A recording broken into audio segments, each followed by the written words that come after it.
It's a live edition of Braves Today. Let's talk about tonight's World Series, Atlanta getting a shortstop, Atlanta getting a manager, and answer your questions live.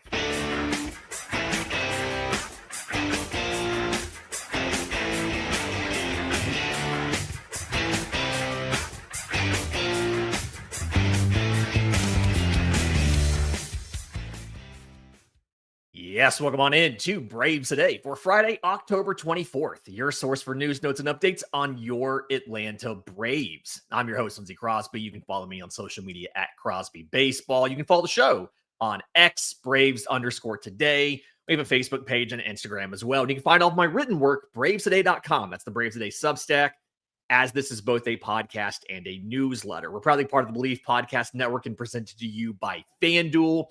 As you can imagine, the Dodgers are the favorite tonight, but you would be surprised how many people are going out and picking the Toronto Blue Jays to potentially take down LA in the World Series. We'll get more into that a little bit later. I've got some thoughts on the World Series as well as the idea of the Dodgers ruining baseball. We'll get to that in a few minutes.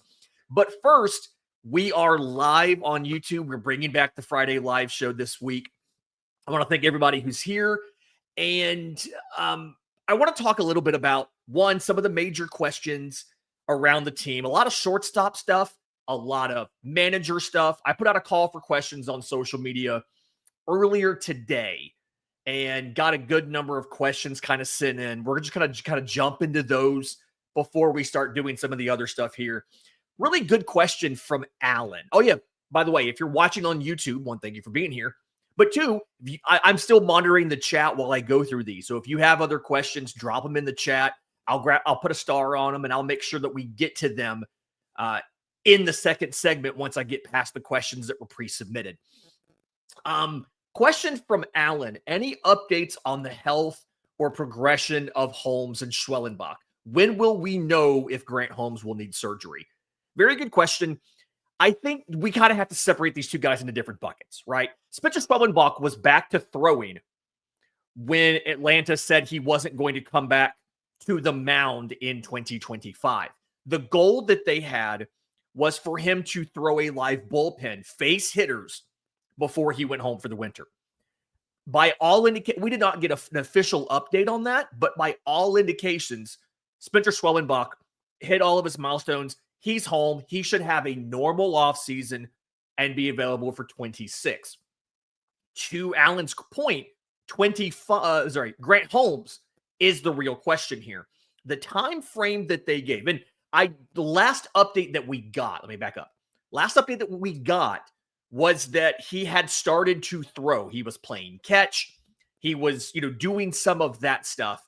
And so he began the throwing process, but we don't have updates as of now about whether he was able to continue. And the cutoff to actually have the surgery where it would not impact his availability for 2027 was next month. So I would imagine that we may get some sort of private update from Grant. I don't know if that's going to be like, I'll probably, reach out, send a text message, an email, something like that, see if I can get them. But that's going to be the only way that we get some sort of notice if he is fine.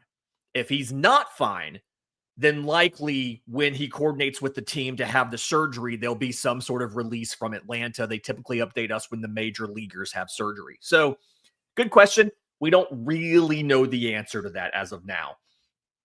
Question from Emmanuel, one of a couple. Shout out Emmanuel. He's in here, by the way. Premium subscriber to the newsletter. If Ha-Seong Kim is not an option, we can't get Corey Seager, etc.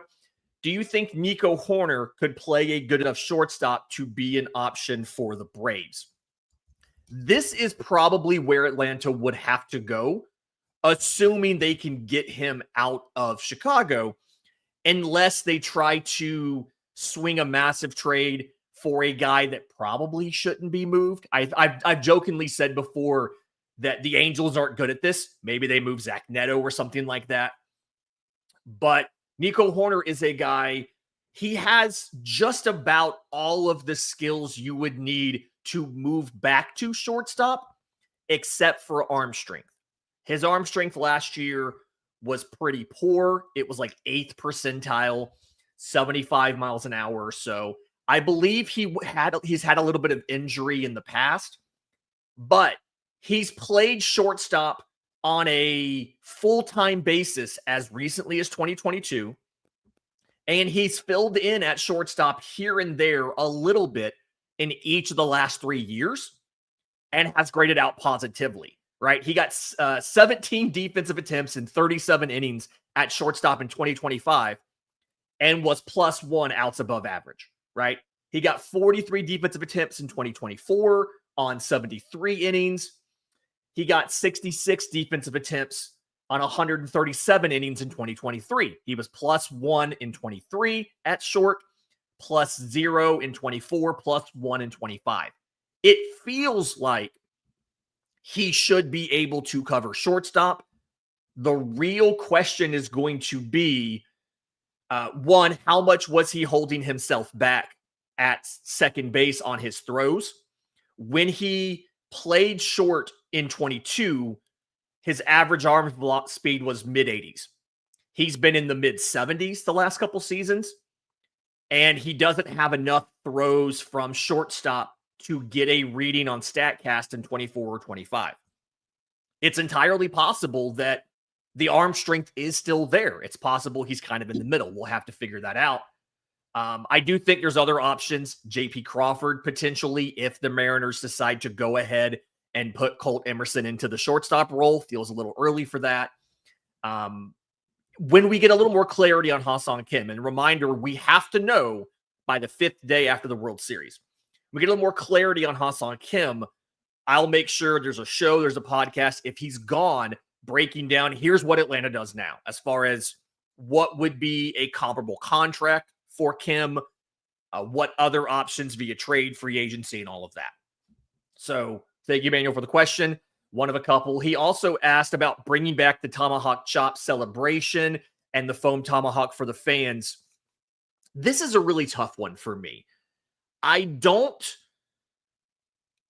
personally don't have any sort of issues with the tomahawk chop, with the celebration, the giveaways, and all of that.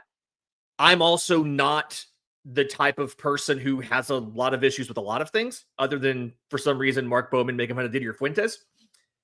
And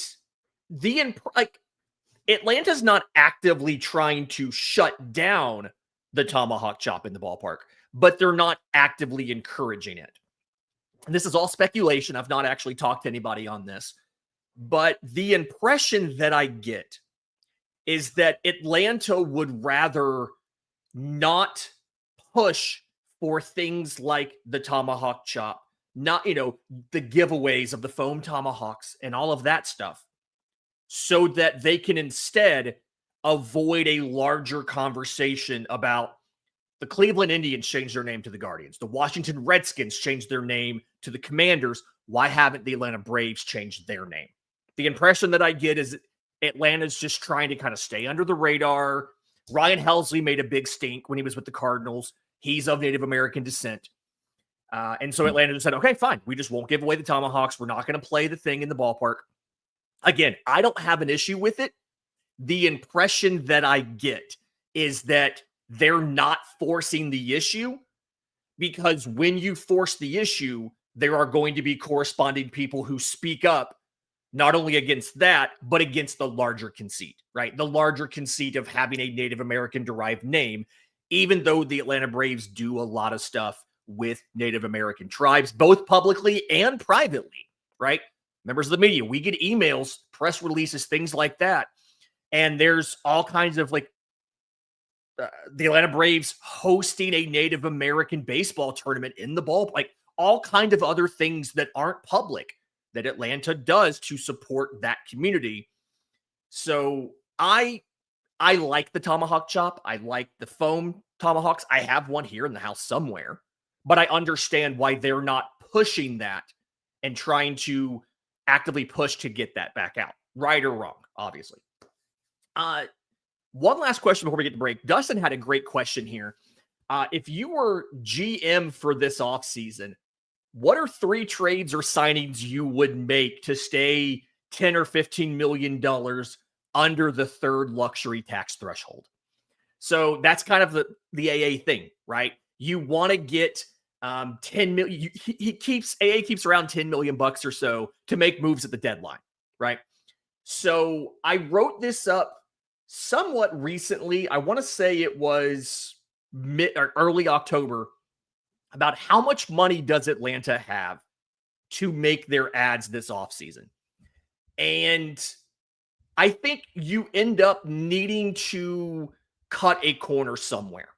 If you're looking to get a frontline starter, if you're looking to get an impact reliever, and you're looking to bring back Ha-Seong Kim or to upgrade shortstop, you have to. I don't know if Atlanta has the money to do all three in free agency, right? So somewhere it needs to be a more affordable trade acquisition or something like that. And it all comes back to how much money Ha-Seong Kim takes, right? I have been on the record as I would be willing to go 5 years and $20 million a year for Ha-Seong Kim. And that's one of those things. I said this quote the other day. This is from Andrew Friedman, the GM of the Dodgers, president of baseball operations. Sorry, Andrew, I know you're watching right now. If you try to be rational on every free agent, you'll finish third on every free agent. And I think it's very clear recently, if you look at the players Atlanta has lost that the fans are mad about, right? If you look at Freddie Freeman, if you look at Dansby Swanson, if you look at Max Fried, the Braves were trying to be rational on all three of those guys, right? They said, like, and some of them, right? For Fried, reportedly, for Freeman, we know for a fact they were willing to go over that $22 million threshold. But like for Freeman, they weren't willing to give him that 6th year. For Dansby, they wouldn't come off of the 22 when he was offered like 27 or 28 from Chicago. And then Fried, New York just came way over the top. There's nowhere Atlanta was going to come anywhere close to that number of years.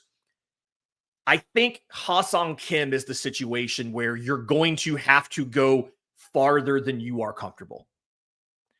And the good news about doing that, right? If you're going to 20 million or 22 million on 5 years, or maybe even 6 if you have to, or whatever, is you have options, right?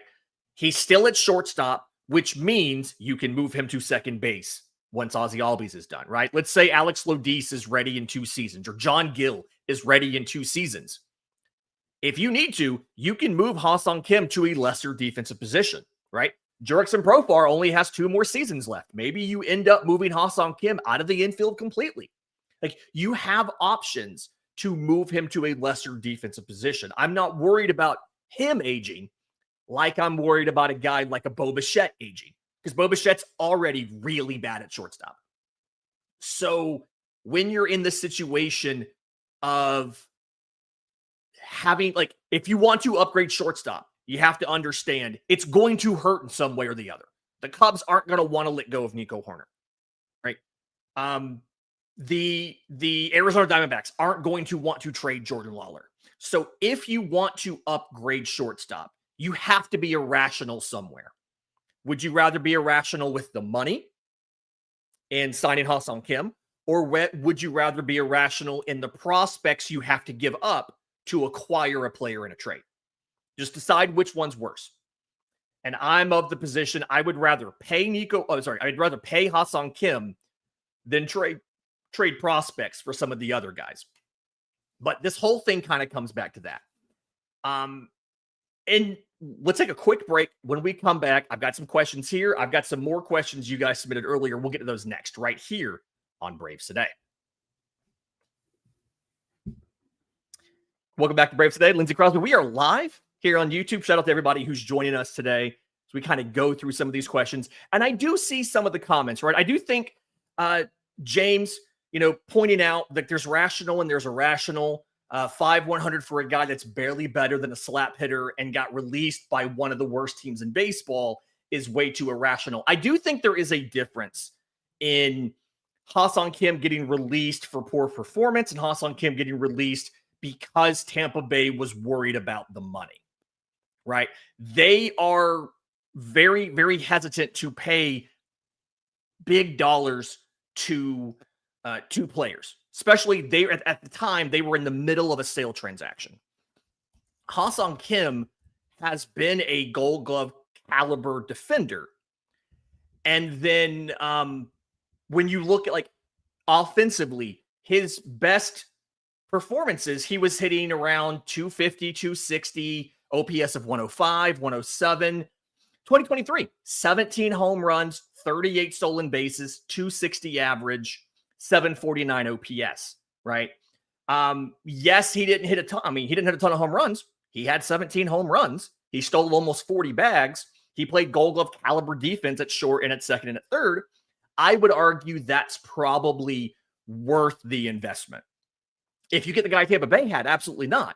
But even when he got back here, 24 games with us, 253. The OPS plus was like 93. If you feel like he can get closer to that, 100, 105, 110, I think that's different. The flip side is, if everybody else on offense does what they're supposed to do, it doesn't matter what your shortstop does. That was the approach Atlanta's had before, right? Atlanta did that for a couple seasons with Orlando Arcia, with Nick Allen, and we saw where it got us, right? That's just kind of one of those. The Braves feel like they need to upgrade at shortstop. And the reality of the market is you don't have a lot of other options. You just really don't. There's not very many options in the free agent market at shortstop. Question from Senses on social media. Would the Braves have the payroll to go after both Cease and Singer? I don't think they would. I think you're going to see one significant dollar acquisition, right? Is it going to be Cease? Is it going to be a trade for a guy like a Corey Seager? You're going to see one kind of smaller, medium dollar acquisition, and you're going to see one smaller acquisition. I just don't think you have the money to be at the top of the market for two salaries. It feels like if you're looking for a playoff caliber starter in free agency, you're going to pay at least $22 million or more. If you get Corey Seager, his contract is huge. He's making over $30 million a year. I don't think Atlanta's going to want to spend $55 million combined on two players. So I think they technically do. And let's clarify this real quick. Everybody has the payroll to go after two big contracts like that. I don't think Atlanta's going to want to do that. Most teams aren't going to want to do that. And that's the frustrating part with baseball here. Question from Eddie Robbins. I've seen this a lot. If Alex Anthopoulos is so secret in negotiations, how is it that we've narrowed down the managerial search to 3 guys? What is the source? That's coming from reporting from Mark Bowman of MLB.com. I don't know what his source is. He obviously did not disclose that. He has been around the organization, 40 years at this point. I'm pretty sure he was in the press box when Hank Aaron hit his first home run, not his last home run, his first home run. But just because Alex Anthopoulos is secret doesn't mean there's secrets on the other side, right? A lot of the news that gets out for on Atlanta free agent targets, trade targets, interviews, all of that stuff comes from the other side of the equation. It's not from the Braves side. It's from the player side. It's from the other team side. It's from the agent side, things like that. I have spoken to player agents before, and I have found out information that I'm sure the team did not want me to know. Now, what does happen a lot, and I did notice in there that Mark Bowman said a source. What happens a lot is you in a situation like this with Atlanta, you struggle to find a second source that can confirm what the first source told you. I've had agents tell me things that's probably a pretty good story, but I can't find anybody else who can confirm that that's correct. So I didn't use the information. Sometimes it's right, sometimes it's not. Sometimes it's not the complete story. But it is important to know that there are two sides to all of this, right? There is the player side, the other party. It's not Atlanta, the player, the agent, the other team, whatever it might be, right? It's not just, if you don't get the information from Alex Anthopoulos or from Atlanta side, there's no way to get it. You can get it from the other side as well. And again, I've talked to player agents, I've talked to players and all of that and gotten information, and I just couldn't verify it to be able to use it. That's just kind of how this works. Couple questions here in the chat I want to get to. If you have any questions down here, go ahead and drop them in. Michael, with the high cost of shortstops, I would be happy for the Braves to get a Dylan Cease type frontline pitcher and 2 proven relief pitchers. I do think there is a scenario. I don't love the idea, right? This is going to be, everybody's going to be against this, and I'm one of those against this. I do think there is a scenario where Atlanta can't get Ha-Seong Kim back. Either somebody throws him a ton of money, something like that, or he wants, because Scott Boras is his agent, he wants all of the stuff in contracts Atlanta doesn't like to do. He wants the player options. He wants all of that other stuff. And Atlanta ends up being left out in the cold. I do think this idea of Michael's, go get the best caliber starter that you can get, right? A Dylan Cease, a Michael King, somebody who you feel like you could throw in game 3 of a postseason series. And then use like, instead of splitting money 3 ways, shortstop, pitcher, bullpen, split money 2 ways. Take some for the starter and the rest to get 2 arms in the bullpen.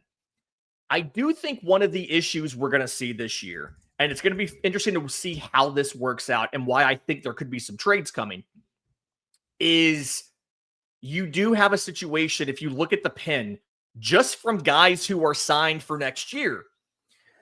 You know, you have Joe Jimenez, Dylan Lee. You're probably picking up Pierce Johnson. You're probably picking up Tyler Kinley, right? Aaron Bummer, who's owed like $9.5 million bucks, would not hate trading him. You have a lot of arms there already. Bryce Elder is going to be out of options. Joey Wentz is out of options. Joel Payamps is out of options. Like, you could have a full bullpen already. And a couple of those guys, Wentz, Elder, etc., are all starters that don't have options. I do think there's a scenario where Atlanta makes a trade. And Atlanta's looking to package a couple better than fringe major leaguers, right? Bryce Elder, as much as we complain about him, when he's on, he's a really good starter. They look to package a couple of these 40-man guys to get somebody similar to what they did when they got Aaron Bummer. But you do need to sign it. You need to sign at least one guy. You've got to sign a closer. You've got to find something for closer. I don't think you can count on Joe Jimenez coming back and stepping into your closer role. I don't think a Daisabel Hernandez is ready, or any of those young flamethrowers. You've got to sign a closer.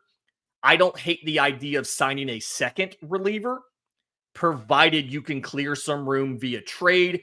Ideally, you'd move Aaron Bummer. And that does segue to another question I knew it was coming from Lav here. Would Lopez be a closer if he gets moved to the pen? This is the big linchpin of the offseason, right?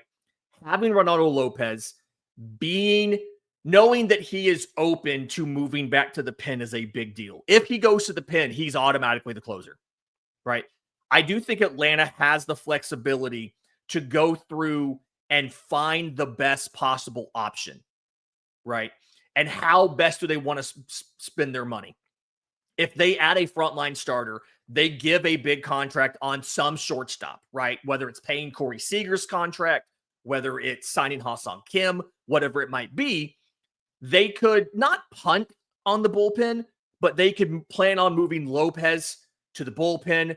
Grant Holmes is in there as a long man, or just a single inning reliever, and then use him as a swing man, and you can make this work. So Ronaldo Lopez is kind of the linchpin here to the offseason. You have flexibility with how you address everything. You have flexibility with what you do where and where you make your signing. You're not required to get 2 starters if you know you're going to have Grant Holmes back and you're going to have Ronaldo Lopez back. You're not required to sign a closer if you know that Ronaldo Lopez can be that closer. You've got a couple options here. So I could see if Lopez is in the pen, he's the closer. He's hit 100 miles an hour before. He's a veteran. He knows what he's doing. He's got the stuff. He's got the mentality.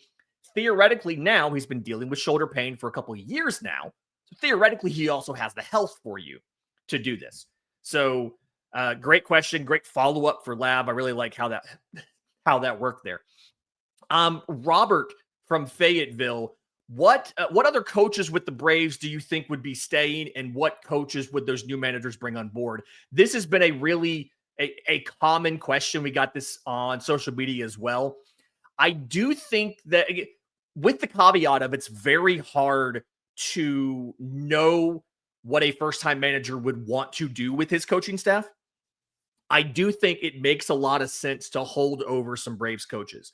If it was me, if I was coming in to be the team's manager, which, hey, if you want me to manage, I'm willing to give that a shot. I would, the guys I would immediately discuss with them, I want you to stick around. I want Rick Kranitz to stay. Atlanta's pitching's not been the problem in the last couple seasons. It absolutely has not been the problem. You had the best rotation ERA in baseball in 24. You were on that path before injury in 25. I would talk to Eddie Perez. I do think he's a very valuable bridge to not only the previous history of the Braves, but the Latin American players. He's done a lot of work with the catchers. He's also worked with the pitchers. I don't think everybody thinks about the fact that he was the catcher in Atlanta for Greg Maddux. He was his personal catcher. He caught Glavine. He caught Smoltz. He has a lot of pitching insights he can give, as well as catcher insights. The first two guys I'd be talking to about sticking around would be Rick Kranitz and would be Eddie Perez. I honestly would talk to Freddie Gonzalez as well. I don't want him to be the manager. Freddie Gonzalez is considered around baseball to be one of the best third base coaches in the game. He's very good at, sends and holds, seeing things on the field. He's considered to be one of the best. Braves fans just kind of have a weird feeling with him because of the previous history we have with him as the manager. But he is seen to be very strong. Those are the three that I would immediately try to keep. Outside of that, I think Tim Hires is an option, whether or not we like it. The second half of the season, the team did a lot better with his offensive approach. I think that's more so 3 hitting coaches in 3 years seems like a terrible idea for continuity. And so, provided that the guy you hire is okay with the approach, I think Tim Hires sticking around in some capacity is a very smart thing. I would want to talk to Chipper Jones about his recent agreement to work in a full-time assistant coaching role. He does agree very much with Tim Hires. They are similar thinkers. I think they would work well together, and they have worked well together this year. Those two guys together are who got Michael Harris back on track. Tim Hires did a lot of the legwork. Chipper came in over the top and reinforced a lot of what Tim Hires was saying and helped Michael really understand and internalize it, and they went from there. All right. One final break. When we come back, a couple more questions, and I want to talk about the World Series. We'll do that next, right here on Braves Today. Final segment of Braves Today. Lindsey Crosby answering your questions live. We've got as long as we want to go. This is my show. I don't have a boss on this. But a couple more questions here I want to get to. First one from AJ. What happens with Byron Buxton? So there was interest in him by Atlanta at the trade deadline. And, he's an Atlanta native. He's from here. And he specified that he did not want to move. He has no trade clause for a reason. He wants to stay in Minnesota. Dan Hayes, I think it is, of The Athletic, talked to him after the trade deadline. And Byron Buxton reiterated, despite them selling 1/3 of the roster, he wanted to stay in Minnesota. I do think if Atlanta calls the Twins about a potential trade, right? Do you try to trade for Pablo Lopez or Joe Ryan as a starter? Do you try to throw in an outfielder like a Matt Wallner or a Trevor Larnach in with that? I do think they would ask about Buxton. I do think if Byron Buxton were to waive the no trade clause to go anywhere, Atlanta might be that place because he's from here. But I don't know for a fact that he would waive it.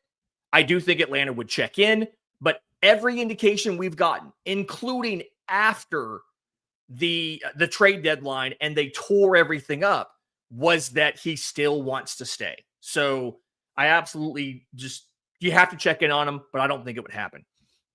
Another question. I feel weird about this one because it's about me.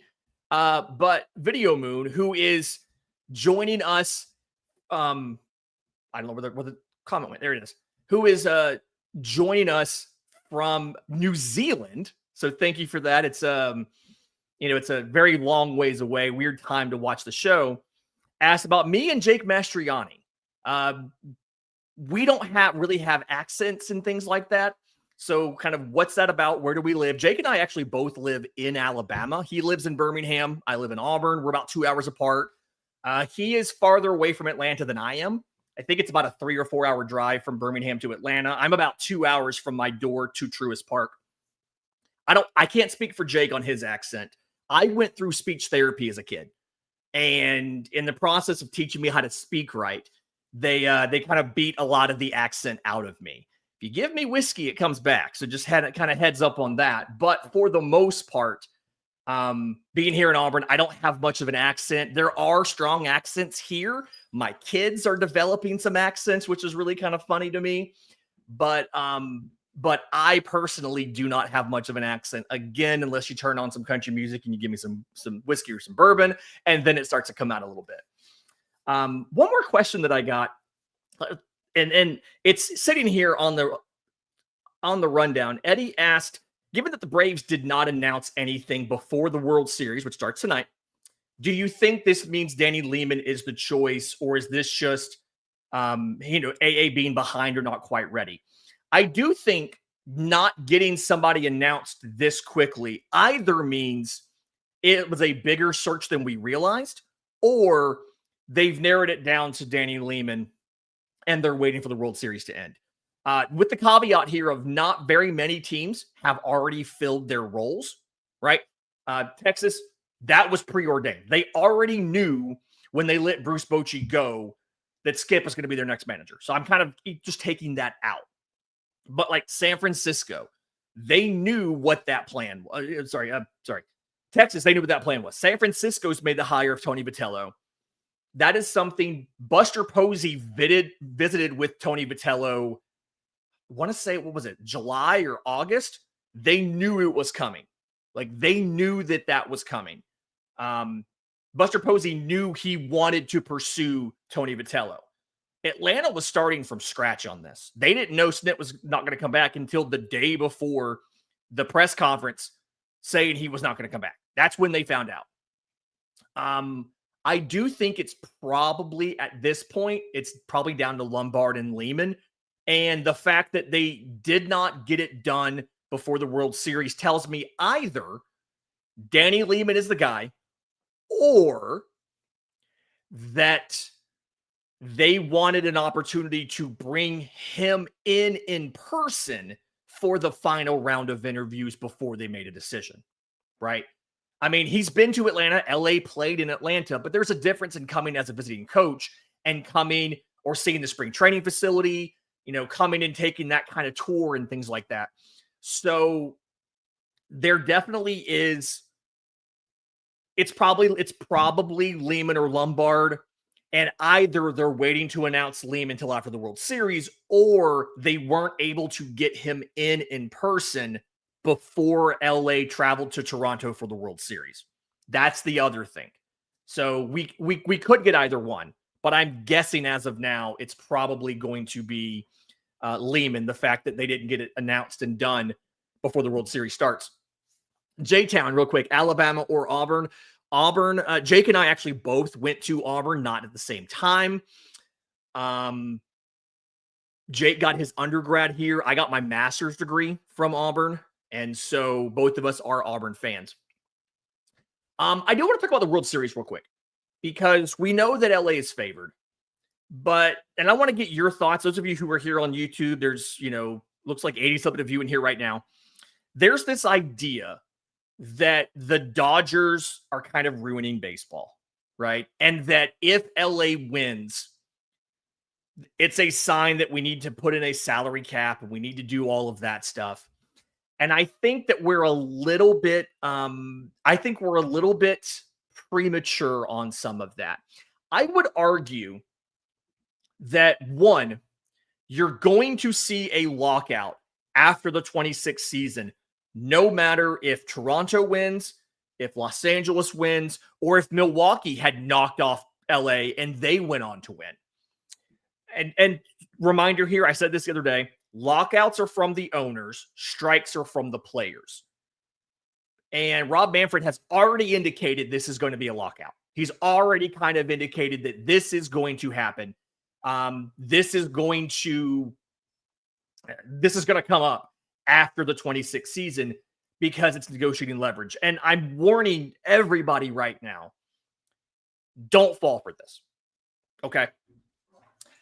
The major league owners have been very insistent that baseball teams are not profitable. And the problem is we don't have the books for any baseball team but the Atlanta Braves. And every time they have an earnings call, I get on the earnings call and listen to the earnings call and download the PDFs and do all of that stuff and then write it up in the newsletter, BravesToday.com, go subscribe, and do a podcast to tell you exactly how profitable the Atlanta Braves were. Every MLB owner just about argues that they don't make money. And the union has gotten to the point where they say, okay, show us the books that show you don't make money, and they won't do it. I would argue that the idea of a salary cap is appealing when you look at the Los Angeles Dodgers and what they have done. But a salary floor is so much more important than a salary cap towards the long term of Major League Baseball.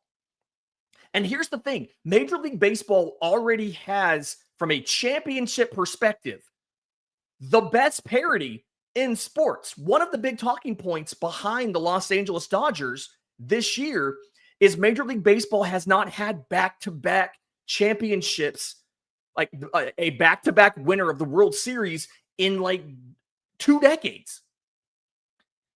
And there is a commonality where 80% of the teams that win the World Series over the last like 20 years are top 10 in payroll. You can be top 10 in payroll without even touching the CBT. If you look at league payrolls, there's typically anywhere from 5 to 8 teams paying luxury tax any given year. And Atlanta's been in that group. They've been in the top 5. They've been in, even this year with payroll going down a bit and resetting the CBT, they're still a top 10, 11 payroll team. But the issue you have is teams like the Pittsburgh Pirates. When we talk about the biggest free agent contract they've ever given out, they've not even hit 6 figures on it.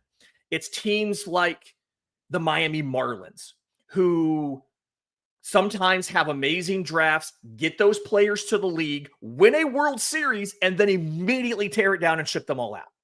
They've won 2 World Series, and every single time they had a fire sale immediately after. That's a bigger problem towards Major League Baseball because, and this sounds kind of simplistic to say this, where do a lot of those Dodgers players come from? Think about the players the Dodgers have signed recently, with the exception of Yoshinobu Yamamoto, right?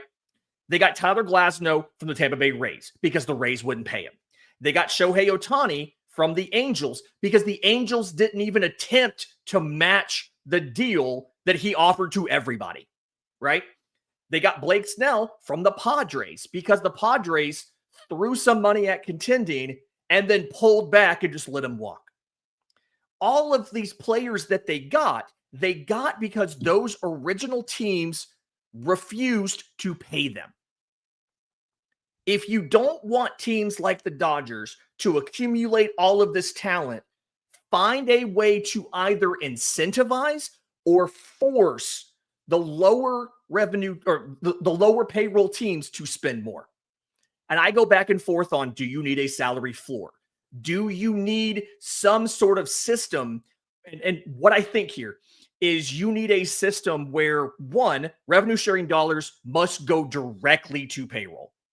The rule now on revenue sharing is It has to go towards, quote, improving the major league product. But it doesn't have to go directly to salaries. That needs to change.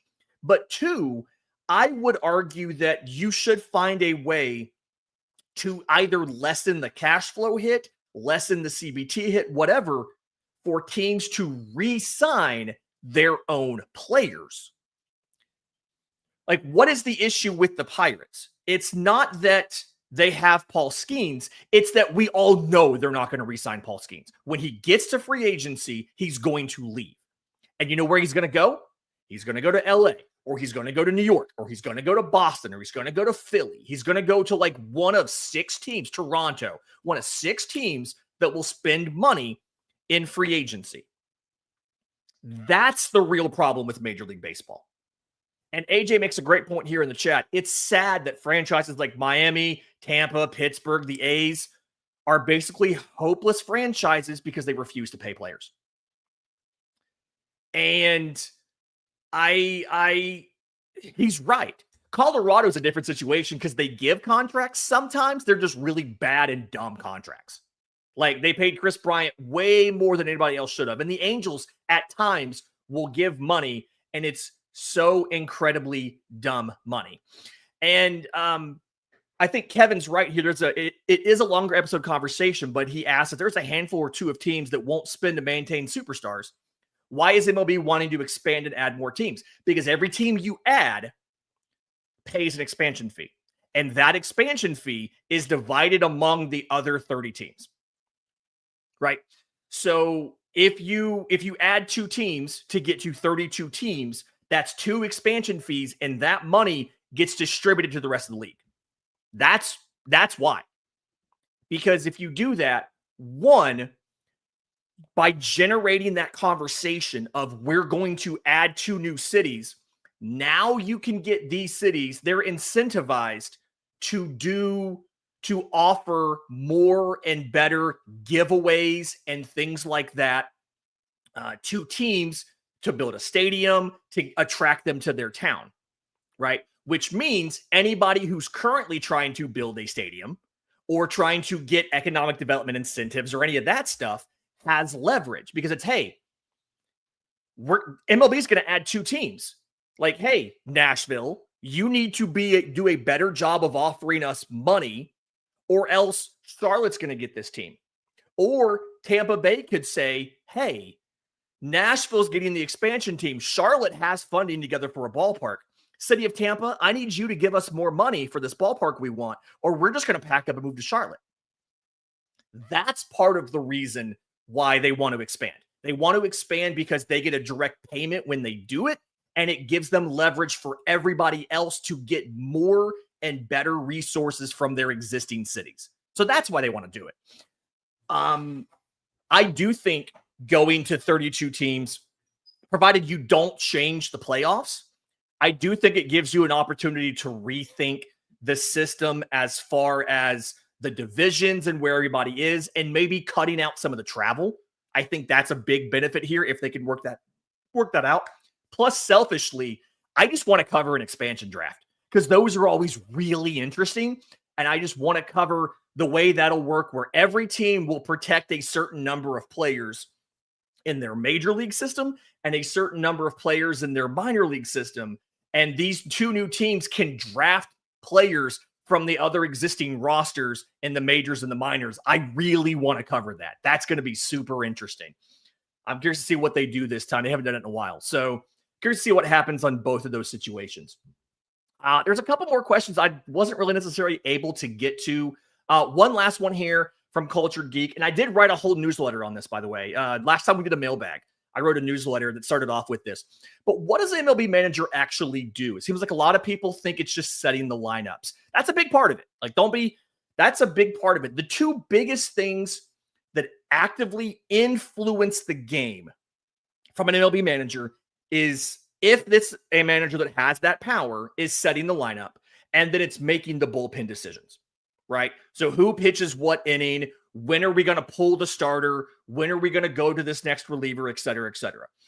Pinch hitting decisions are usually also the manager as well.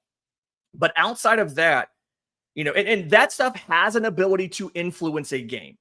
And a team like the Braves this year that had an extraordinarily poor record in one-loss games. Some of that was bad luck, but some of that was also maybe suboptimal bullpen decisions by Brian Snitker and things like that. And on the margins, that's where the manager can really kind of influence things back and forth. To answer Lav's questions, do managers decide if they steal? That's often surprisingly either the player has a green light already or that's a base coach thing. Typically in the dugout, they're not discussing whether or not they should specifically steal, but it's something where the base coach and the player are kind of making that decision, or the player has a green light, just has a stated green light. Ronald Acuna Jr. in 23 had a green light to go whenever he wanted, good or bad sometimes. But outside of that on the field stuff, the biggest thing that the manager does, and I've talked to Brian Snitker about this a little bit in the dugout, and then in press conference and stuff. One of the biggest things is just keeping the team together, right? When they're going through adversity. They play 162 games in 187 days. They spend a lot of time together, travel delays, long days at the ballpark with rain delays and double headers and all of that. And really the biggest job of your manager is to keep everybody focused on what the team's goal is, what they're trying to accomplish. That's the biggest thing an MLB manager does.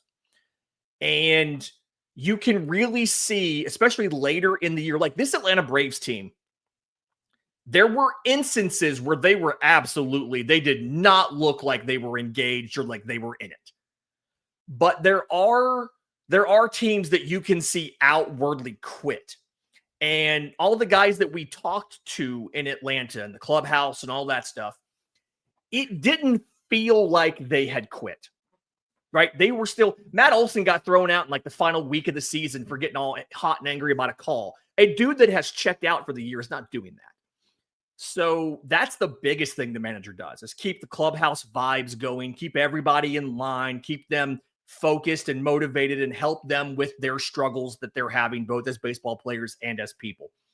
And whether or not we liked the strategic decisions of Brian Snitker, every player that I've ever talked to about Brian Snitker agrees that he was very good behind the scenes. He was very good in the clubhouse. He was very good on the plane. He was very good on the bus. All of that stuff in the dugout, doing everything that they needed him to do so that they could focus on winning the game. That's the biggest thing for the player. And that's why I like George Lombard for the role, because he's been not only a player, but one that was not very good. Nothing personal, George. I know you're watching too.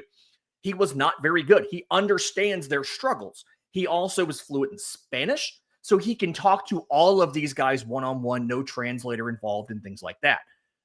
That's one of the reasons I want him to be my manager when the Braves finally make the selection. Final thing, I'm going to put a pin in this. This is my way of getting you guys to remind me to do this. Kevin asked about a tiered league system like the English Premier League with relegation for poor performing teams. I've seen a little bit of this. I've talked about this with my friends. This is my request. I'm putting a pin in this. I am going to come back probably a little slower part of the offseason. I'm going to do a whole newsletter and probably a whole episode about how to fix baseball with a relegation system. So you guys are holding me accountable to this.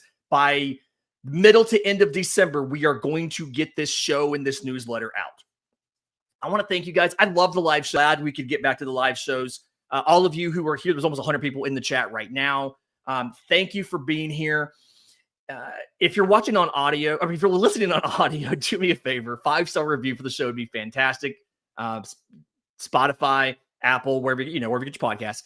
If you're watching on YouTube, subscribe to the channel, hit the notification bell so that you know when we go live for things like this, when we drop shorts, when we get news like the managerial search being cut down earlier this week, and things like that. Thank you, everybody, to your questions. Thank you for your support. Love you guys.